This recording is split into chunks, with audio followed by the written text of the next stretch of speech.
Kembali lagi bersama kami di DG Finansial. Kali ini kita akan melihat apa yang bisa kami temukan di laporan keuangan tahunan dari saham BBCA atau PT Bank Sentral Asia Tbk. Ini untuk yang laporan tahunan 2023 ya. Seperti biasa di sini disebutkan presiden direkturnya yaitu orang yang cukup terkenal ya, semua orang seharusnya cukup terkenal dengan sosok ini yaitu Pak Jaja Setiaatmaja. Kemudian direkturnya yaitu Bu Vera Evely. Nah ini pun seharusnya cukup dikenal juga. Dan alamat kantor ada di Menara BCA di Jakarta. Jadi di Jalan Hatami nomor 1 itu ada alamat kantor pusat ya untuk dari Bank BBCA. Kemudian kalau kita lihat di sini ada kasnya. Kalau ini udah nilainya jutaan ya, jutaan, masa formanya jutaan ya. Kita lihat untuk yang 2022 kasnya itu cuma sekitar 21,3 triliunan. Tapi untuk yang 2023 kasnya sudah menjadi 21,7 triliunan. Jadi sudah meningkat ya, sudah meningkat. Kita lihat giro pada Bank Indonesia sedikit menurun dari 104 triliunan menjadi 92 triliunan. Kredit yang diberikan ini ada kepada pihak berelasi seperti orang sendiri gitu ya. Dari 9 triliunan menjadi 8 triliunan. Jadi agak sedikit berkurang, tetapi ini yang luar biasa nih. Kepada pihak ketiga mencapai 750 triliunan dari 651 triliunan menjadi 750 triliunan. Bayangkan ini 750 triliunan itu bunganya berapa ya? Bisa bayangkan sendiri karena salah satu pendapatan utama dari bank itu dari kredit yang diberikan. Ya ini sudah cukup luar biasa menurut kami ya. Total asetnya. Nah, kemarin kita sempat bahas bahwa BCA sudah mencapai 1 kuadriliun untuk angka yang besar 1000 triliun, artinya di sini kemarin 1,3 triliunan 1,3 kuadriliun sekarang menjadi 1,4 kuadriliun. Berarti luar biasa. Simpanan dari nasabah pihak berelasi meningkat sedikit, paling 2,6 triliunan gitu. Tapi pihak ketiganya bisa bayangkan 1,088 kuadriliun, dari 1,028 kuadriliun menjadi 1,088 kuadriliun. Itu berarti kan banyak yang simpan uang di Bank BCA ini ya. Nah, itulah mengapa aset mereka bisa bertumbuh terus, karena ibaratnya dananya diputar lagi, dapat lagi keuntungannya, bisa diputar lagi. Jadi ini sangat positif ya pertumbuhannya untuk Bank BCA ini ya. Jumlah liabilitas dari 1,087 kuadriliun. Nah ini meningkat lagi. Kemudian ekuitasnya pun meningkat lagi. Tampaknya ini semua meningkat karena bank itu ya paling penting liabilitasnya itu meningkat. Liabilitas meningkat harus lebih baik disertai dengan peningkatan ekuitas. Itu menurut kami ya. Lalu di sini ada pendapatan bunga dan syariah. Pendapatan bunga mencapai 86 triliunan dari tahun lalu, yang 2022 cuma sekitar 71 triliunan. Jadi ada peningkatan sekitar 15 triliunan. Pihak yang pendapatan syariah itu cuma 855 miliaran, tapi meningkat juga ya dari tahun yang 2022 yang sekitar 600 miliar. Berarti semua meningkat, dari pendapatan bunga maupun yang syariah semua meningkat. Ini kalau dibilang luar biasa. Laba bersih 40 triliunan yang 2022, yang 2023 totalnya mencapai 48 triliunan. Berarti mereka meningkat kurang lebih 8 triliunan ya. 8 triliunan untuk bank, masih untuk perusahaan sebesar ini masih bisa mencatatkan pertumbuhan kurang lebih 8 triliunan dan 48, itu berarti persentasenya itu masih cukup oke. Ini masih oke nih kalau kita lihat banknya, walaupun kita lihat sudah tahu besar atau gimana, tapi nggak ada batasannya memang. Penerimaan pendapatan bunga dan syariah, provisi dan komisi dari 89 triliunan menjadi 106 triliunan. Ya ini dari aktivitas operasional mereka dapat. Kemudian pembayaran imbalan pasca kerja, ini banyak nih. Pendapatan dan transaksi valuta asing, tapi ini agak rugi nih. Tapi gak apa-apa, karena kalau mau dibilang mata uang asing itu kan bisa disimpan, nanti kalau mau dipakai ada yang perlu, nah ditukar lagi, itu kan semuanya tukar menukar aja ya.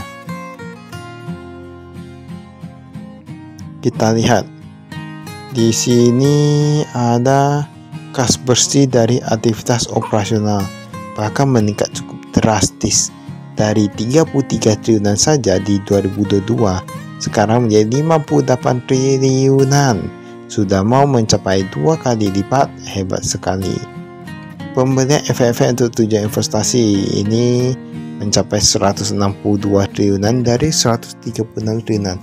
Hal ini menandakan apa? Berarti Bank BCA ini terus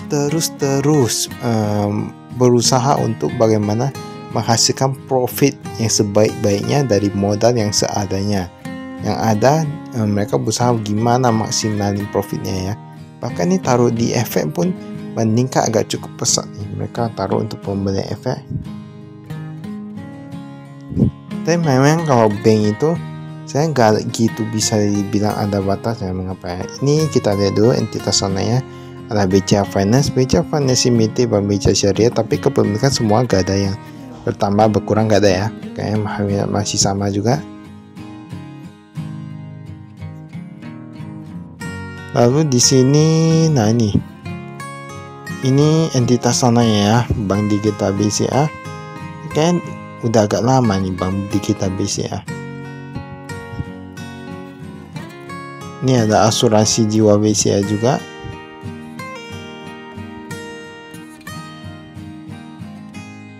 Nah ini Dewan Komisaris dan Direksi. Untuk yang pasien komisaris ada Pak Johan Emil Sutijoso, lalu komisaris ada Tony Kusnadi. Untuk presiden direktur Pak Jaja Setiatmaja. Untuk yang direkturnya banyak nih, direkturnya ternyata bukan Bu Vera aja, tapi ada Tan Ho Hien, Rudi Susanto, Lianawati Suwono, Santoso, Haryanto, Fengki, John, dan lain-lain. Jadi ini banyak juga ya direktur komisarisnya. Maklumlah perusahaan besar, kalau ya besar tentunya harus banyak yang bisa urus. Makanya kami bilang perusahaan besar itu kalau yang top manajemennya itu, kalau perusahaannya terus bisa berjalan dengan baik, itu luar biasa, itu seharusnya ya. Harusnya top manajemennya itu luar biasa. Karena ini bukan perusahaan kecil. Bahkan perusahaan kecil ada bisa capek. Ini perusahaan besar aja tapi bisa diurus dengan baik, kan luar biasa ya.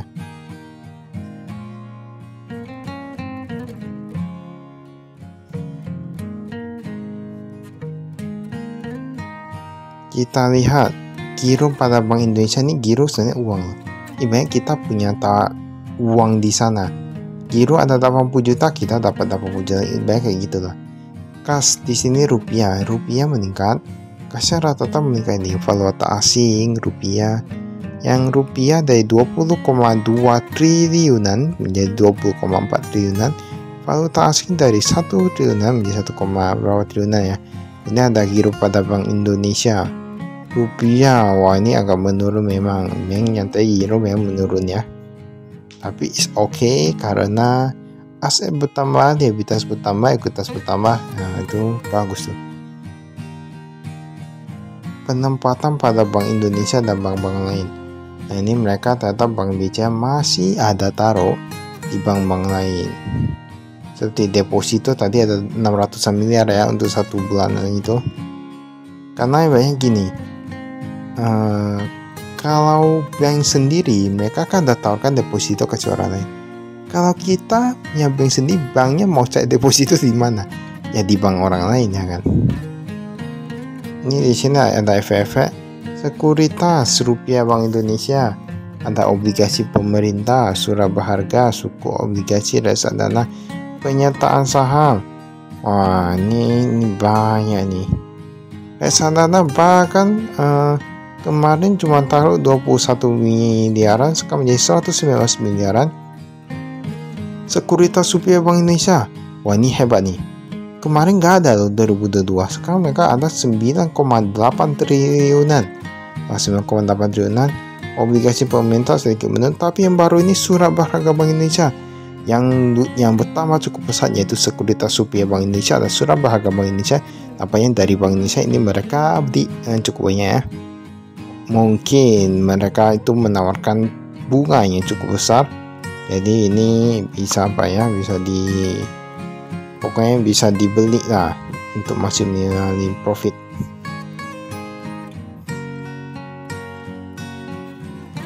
Wesel tagi. Nah, wesel tagi ini ibaratnya gimana ya, masa konsumen, masa kita buat untuk wesel untuk jadi ditagihkan. Ini ada FFV yang dijual.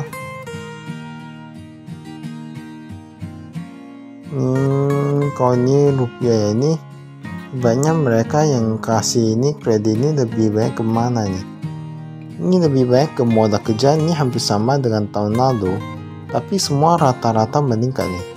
Pihak ketiga, modal kerja dari 297 triliunan menjadi 340 triliunan.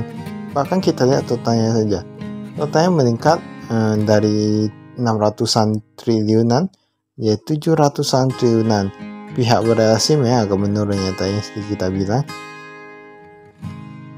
Tapi ini pinjaman karyawan meningkat sedikit aja dari 3 triliun, bahkan pinjaman karyawannya udah sampai 3 triliunan. Bayangkan berapa besar itu. Ini berdasarkan sektor ekonomi, lancar atau enggaknya. Tapi macetnya ini pun juga banyak ya. Kita lihat macetnya itu ada sekitar 7 triliunan, tapi jika kita bandingkan dengan presentasi anggapnya 700-an triliunan. 700-an triliunan 10% baru 70 triliunan, 1% paling 7 triliunan. Berarti memang ya, kami kemarin ada lihat video yang Pak Hendry itu yang bilang pegadaian itu paling untuk yang macet itu paling sekitar 1%-an, dan ini kita lihat sendiri di Bank BCA. Tampaknya yang macet ini paling sekitar 1%-an saja. Walaupun kita pikir wah ini berani sekali kasih duit, kasih orang lain. Ternyata mereka itu memang selalu melihat mana yang bisa bayar, mana yang tidak. Dan pada ujung-ujungnya itu mereka berhasil untuk membuat hanya 1%-an. 1%-an mereka dapat keuntungan sekitar 1%-an. Apakah mereka tidak bisa? Masa gimana? Apakah mereka tidak bisa menimbulkan kerugian itu dan keuntungannya? Kan itu hebatnya namanya. Nah, di sini ada kredit yang direstrukturisasi. Biasa yang distrukturisasi itu yang kreditnya itu biasa memang udah agak bermasalah itu. Tapi seharusnya kalau masih bisa bayar masih oke ya. Nah, kan beberapa perusahaan kalau dia lagi tertekan, cash flow-nya macet ataupun sudah mau bangkrut atau gimana, biasa minta restrukturisasi kredit itu, biasa minta perpanjangan. Nah, gitu-gitulah.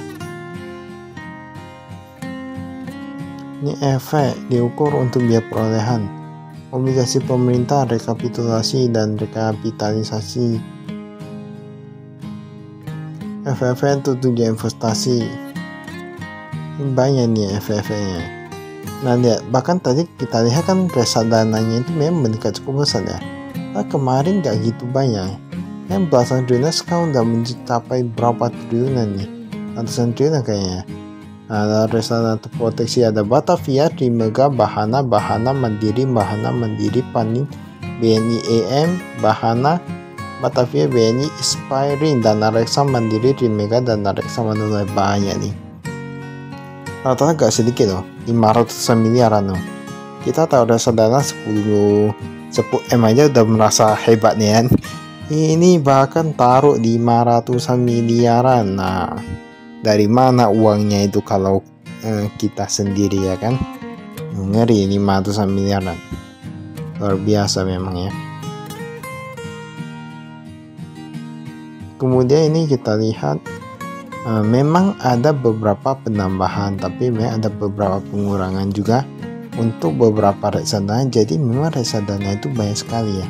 Kita bahkan terbagi juga untuk reksadana itu, ada pendapatan tetap, ada obligasi, ada campuran, ada banyak-banyak lah, saham gitu-gitulah.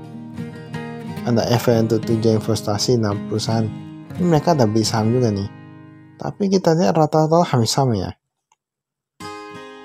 Gak gitu, maksudnya tambahan atau pengurangan gak gitu gak gitu signifikan, bahkan sama juga dengan tahun lalu gitu ya. Mungkin untuk mempermudah memberikan suara dalam perusahaan itu mungkin ya. efek-efek untuk tujuan investasi. Nah, ini rata-rata semua efek-efek ini untuk tujuan investasi.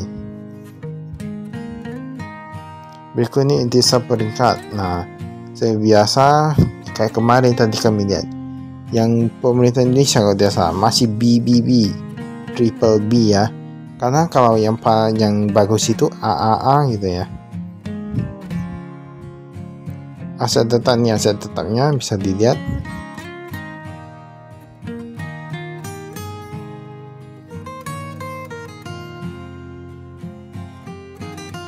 Ini ada penambahan paling banyak tetap pelengkapan. Biasa tuh semua perusahaan kami lihat paling banyak mereka tambah di pelengkapan dan pantang kantor, kecuali ada kes tertentu mereka sedang membuat proyek besar-besaran, yaitu kemungkinan bisa yang lain-lain seperti tanah bangunan yang lebih banyak. Tetapi untuk biasa yang kalau biasa-biasa aja itu paling pantang perlengkapan, karena banyak pakai kertas, pakai ini, pakai pen. Nah itu kan bahaya ya, apalagi kalau cabangnya banyak, perusahaannya banyak, karyawannya banyak, tentunya biayanya pun banyak. Jadi perlu dilihat juga.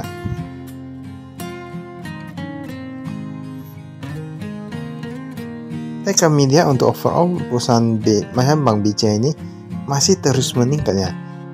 Karena sebenarnya kita lihat nih, bahkan beban karyawan dari 7,6 triliunan gajinya menjadi 8,3 triliunan.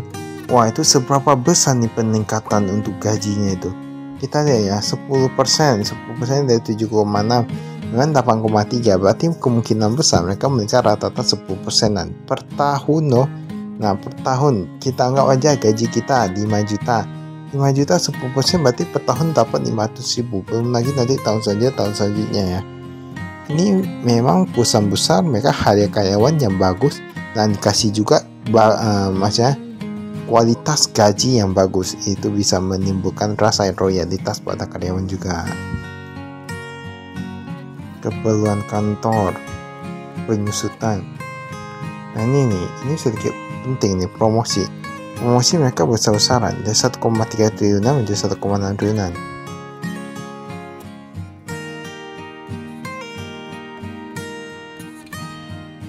Ini mereka ada sebutkan juga, jadi labanya itu untuk mana aja, ada untuk dana cadangan dan untuk investasi dan lain-lain.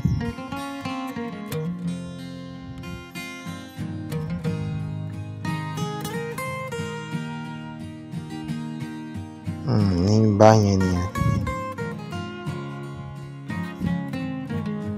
Dan satu hal lagi untuk pembagian wilayahnya.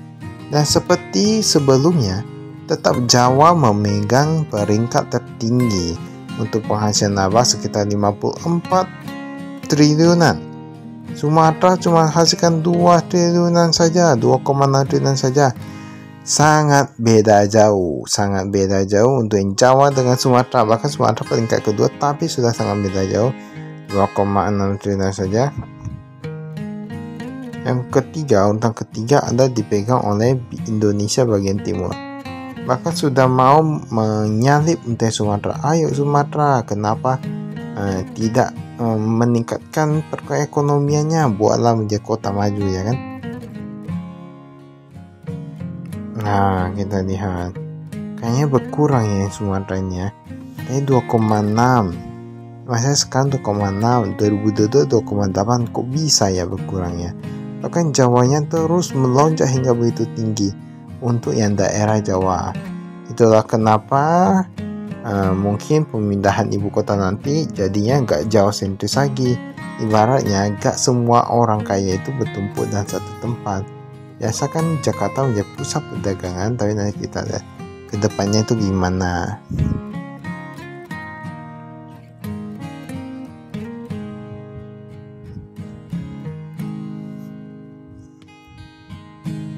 Ini ada manajemen resikonya. Ini kalau misalnya mau baca lebih detail bisa dilihat ya.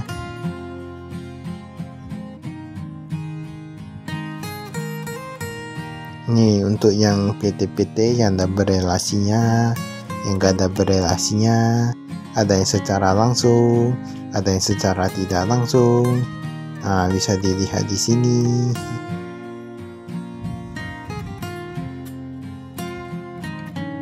tagihan akseptasi. Nah, itu tagihan akseptasi itu gimana ya?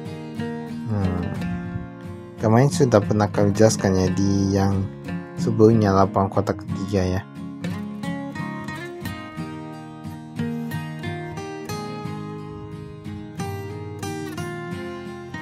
Nah, baiklah, itu saya dari kami. Sekian, nanti terima kasih, saya investasi.